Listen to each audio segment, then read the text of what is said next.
Magandang araw mga boss, medyo mabigat yung problema ni customer. Unang-una, 98,000 na yung tinakbo nito. Tapos 13 years hindi pa siya nagpa-service dito sa makina. Pero nagpapa-change oil naman siya. Ang problema kasi nito, napakalakas sa gas. Biro nyo, every 5 km, 1 liter, edi wow. Tapos may mga time pa, bigla daw nag-unstable yung idle niya. Or bigla siyang bumabagsak. At yung RPM nito, naglalaro sa 800 hanggang 900. Isa pa, itong makina niya, nagkakaroon ng high pressure. Siyempre pag ganun, hihina talaga yung aircon. At minsan, nai-experience niya rin yung binatawan niya ng accelerator, pero yung minor, hindi pa bumababa. Mabuti na nga lang mga boss, yung kantsaw sa akin ng mga mekanikong mando, na basic lang daw ang alam ko. Totoo naman yun mga boss at wala naman problema kung basic lang ang alam ko. Kayo lang naman ang namomroblema. Basta ang mahalaga sa awa at tulong ng Diyos, nagagawa ko naman yung problema ng sasakyan. Para sa akin sapat na yun.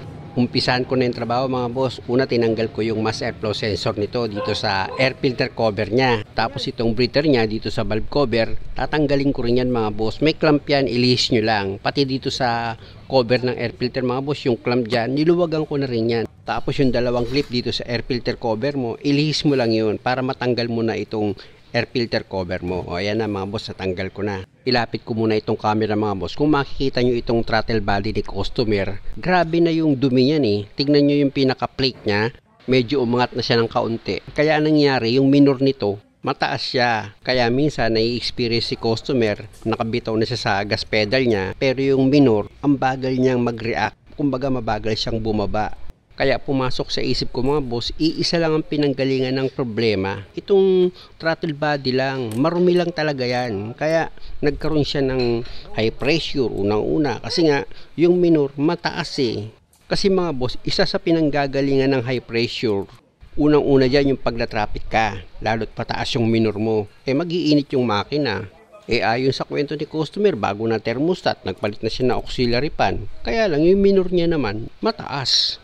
Ayon nga sa kanya, 900 daw yung RPM niya. O mataas yun. Tapos pag tumaas pa yung minor niya, mabagal pa bumalik. Lalakas ka talaga sa gas pag ganun. Sinasabi ko ito sa inyo mga boss, lalong-lalo na yung nasa malayo, yung nasa probinsya, yung nakatira na sa ibang bansa, para magkaroon kayo ng idea. Kasi hanggang sa ibang bansa mga boss, may tumatawag sa akin. Diyan sa Dubai, sa Abu Dhabi, sa Australia, sa Canada, Saudi Arabia, sa Los Angeles, New Zealand, at marami pang iba. Pasensya na kayo mga boss, nakalimutan ko na yung taga-ibang bansa na iba pang tumatawag sa akin. Pero shout out mga boss sa inyong lahat. Hindi ko man kayo napangalanan, maraming salamat sa pagtitiwala nyo. Samahan nawa kayo ng Diyos at ingatan 10 ng inyong mga mahal sa buhay. Balik na ulit ako sa trabaho. Sa pagtanggal naman itong throttle body mga boss, nako basic na basic lang yan. Meron lang yan 2 bolt na number 10 at 2 nut dito sa throttle body na number 10 din yon. Tapos may 2 coolant hose yan na tatanggalin kayo. Ayan yung tinatanggal ko mga boss. Bunutin nyo lang yung 2 hose na yan. Gumamit kayo ng plier para yung clamp mailihis nyo. Nang sa ganun nga, itong 2 coolant hose, matanggal nyo dito sa throttle body. At dahil natanggal ko na yung 2 coolant hose, dito naman ako sa 2 nut pa na naiwan mga boss. Hindi ko pa pala natanggal. Tinatanggal ko ngayon. Ayan yung pangalawang nut mga boss. Ayan yung hawak ko.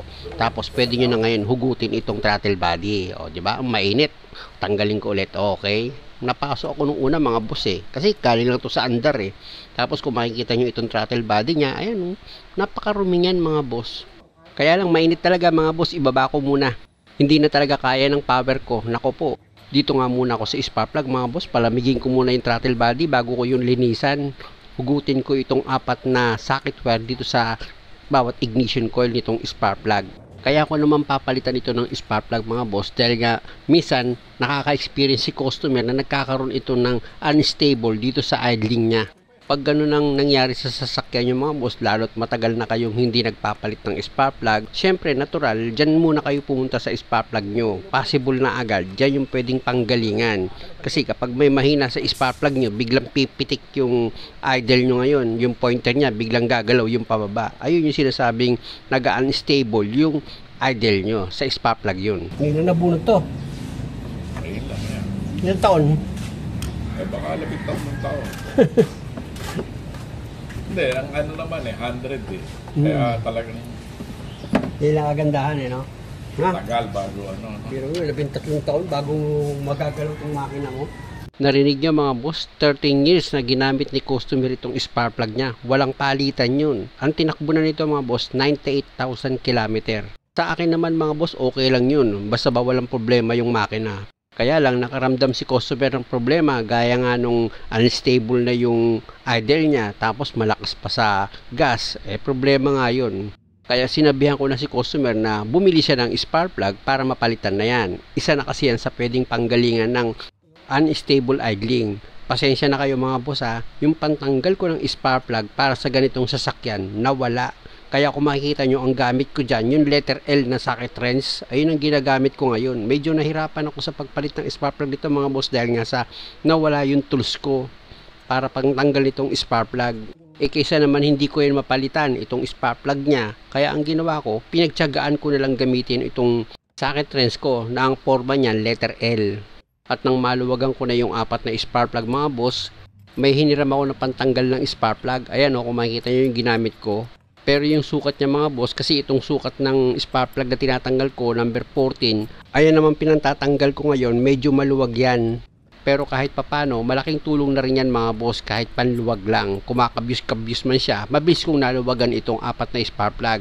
Dahil maluwag na yan mga boss, nilagyan ko ng tape itong unang ginamit kong pantanggal ko ng spark plug, yung socket wrench ko, nilagyan ko ng tape sa dulo yan para kumapit dyan yung spark plug pag itinusok ko. Ayan mga boss, di ba? Kumapit itong spark plug.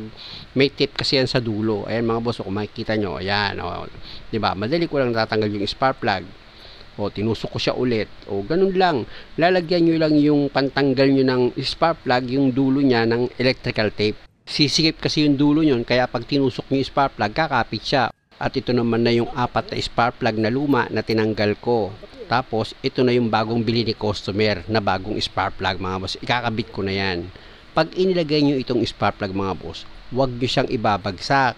Hanggat maaari, dito sa butas ng valve cover nyo, idikit nyo siya. Ayan, kung makikita nyo yung daliri ko mga boss, ididikit ko yan, gamit ko yung daliri ko kasama yung spark plug. Tsaka ko ipapa-slide pababa yung spark plug. Ayan, iipitin ko yan ang daliri ko sa gilid mga boss Tapos dahan-dahan ko siyang ipapa-slide pababa. Ganun nyo ilalagay itong spark plug. Pero kung maiba naman kayong diskarte, yun naman ang gawin nyo. Tandaan nyo mga boss, hindi ko pinakikialamanan yung diskarte nyo sa paglagay ng spark plug. Ang sa akin lang naman, baka makatulong lang sa inyo kung paano ko nilalagay yung spark plug. Kung sakali lang naman wala kayong idea. At dahil sa nailagay ko na yung apat na spark plug mga boss, hinigpitan ko na yan. Sa paghigpit naman ng spark plug mga boss, wag naman yung sobra-sobra sa higpit. Dapat yung tamang higpit lang. Lagi nyong tatandaan, hindi naka-steady yung spark plug. May mga panahon na kailangan nyo rin yan tanggalin or palitan. Kaya wag nyo naman sanang ipako yung pagkakahigpit sa spark plug. At dahil sa mahigpit na yung spark plug, pwede mo na ngayon ilagay itong apat na ignition coil dito sa bawat spark plug niya. Siguraduhin nyo lang mga boss na na-shoot nyo sa spark plug yung ignition coil nyo At pag nailapat nyo na itong ignition coil nyo, pwede mo na ngayon ilagay itong bawat bolt na number 10 dito sa bawat ignition coil. Importante na ipakapit nyo muna yan sa thread nya bago nyo siya higpitan. At pag okay na, gamit ka na ngayon ng box wrench sa number 10. I-final mo na yung higpit dito sa bolt ng mga ignition coil mo. Tsaka mo ngayon ilagay na itong socket wire dito sa bawat ignition coil. Tapos, balik ulit tayo dito sa throttle body. Tanggalin ko muna pala itong gasket nya. Ayan mga boss, kung makikita nyo, grabe yung dumi nitong gasket nya Ayan Kailangan linisan nyo rin yan mga boss. Kaya lang, dahil medyo mahaba itong video mga boss, abangan nyo sa part 2 kung mapapatino ko ba itong sasakyan ni customer. Muli mga boss, maraming salamat sa panonood. Sana nakakuha kayo ng idea at kung maaari, huwag nyo naman sanang kalimutang mag-subscribe sa channel ko. Salamat!